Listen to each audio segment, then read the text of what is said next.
a deficiência não é a gente. A deficiência é apenas uma parte pequena da gente, mas antes dela vem todo um perfil.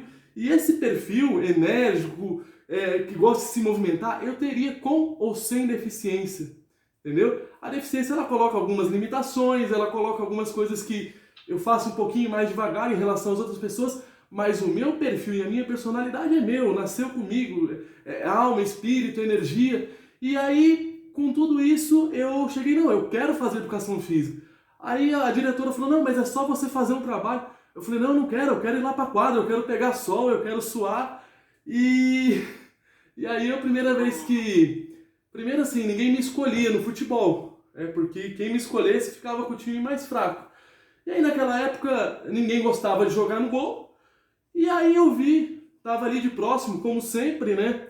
E um amigo meu tomou um frango. Chutaram a bola que ele podia ter defendido e não defendeu.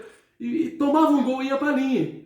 E aí me deu uma ideia. Eu falei, gente, eu com toda essa dificuldade de locomoção, eu defenderia essa bola, porque eu seria um goleiro com mais vontade que ele. E aí eu percebi que meu espaço estava aonde ninguém queria estar. Eu falei, é aqui que eu vou jogar. E aí, quando começou o próximo jogo, eu olhei para um cara que a gente ficava conversando muito, porque ninguém escolhia eu nem ele era muito ruim também.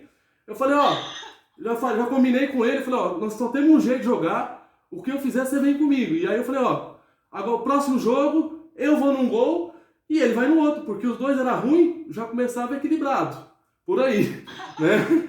E aí ninguém precisa jogar no gol, obrigado. E aí assim eu fui indo. E eu não tinha habilidade, eu não era um bom goleiro, só que eu tinha muita presença e eu tinha um conhecimento tático, porque eu gostava muito de futebol. E eu sabia motivar pessoas desde criança, então eu sabia posicionar os melhores em cada posição para render mais. E com isso eu ia notando que meu time ia ganhando mais do que perdendo. Meu time ganhava 65% das vezes, eu ia anotando os placares. Eu não sou bom com número, mas eu sabia que eu tinha que ter uma razão para pertencer a algum time. E a razão, eu comecei a ver que qualquer criança quer estar com quem quer vencer. Isso, até adultos, né? Isso impacta muito. E aí eu fui com base nesse espírito vencedor. Eu não era um bom goleiro, mas eu sacudia a galera, eu chamava todo mundo, eu mexia com a torcida. Então isso tudo foi me tornando, em alguns campeonatos, eu cheguei a ser capitão, né? Aquele cara que é a voz do time, porque eu comecei a falar muito tarde, eu falo, né, que eu acho que eu tenho anos de fala acumulada que é para colocar para fora, então... Estava reprimida. Isso. Fez muita fono para ter essa voz linda e forte, poderosa. Fiz muita fono, coloquei muito aparelho, eu coloquei todos os tipos de aparelho que você pensar. Para abrir céu da boca, o extra-oral, aquele o freio de burro. Eu usei 10 anos da minha vida. Hoje em dia nem se usa mais, né? Não, é horrível, é horrível. Mas valeu a pena, eu conversei com a sua mãe sobre isso, valeu a pena cada esforço, Samuel. Sim. Você chegou assim, eu vejo assim o seu Instagram, vejo as suas lives, vejo as suas palestras. Meu Deus, como alguém pode perder uma palestra motivacional sua? Assim, acho que aqui as pessoas já estão tendo tanta inspiração de ouvir você falar. Você tem o dom da oratória, viu? É treino, é muito treino. É treino, É treino. Eu não sei, eu acho que você nasceu com isso. Assim... Eu acho muito talento. Eu acredito que a gente tem uns dons, só que eu tinha muito medo de ser julgado em público.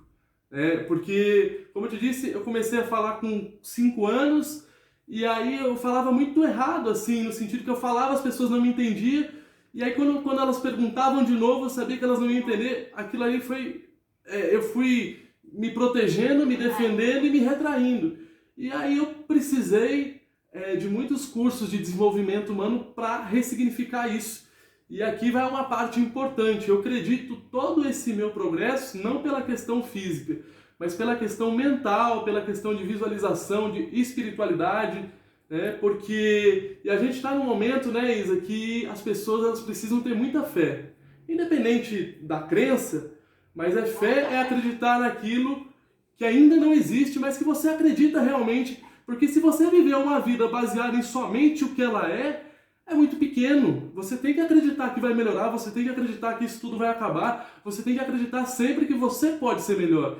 E assim eu fui me construindo. Então, eu tenho 32 anos, mas eu tenho aí 20 anos de cursos de desenvolvimento pessoal, porque no começo eu ia com a minha mãe não tinha muito com quem me deixar, ela fazia os cursos, me levava e eu participava.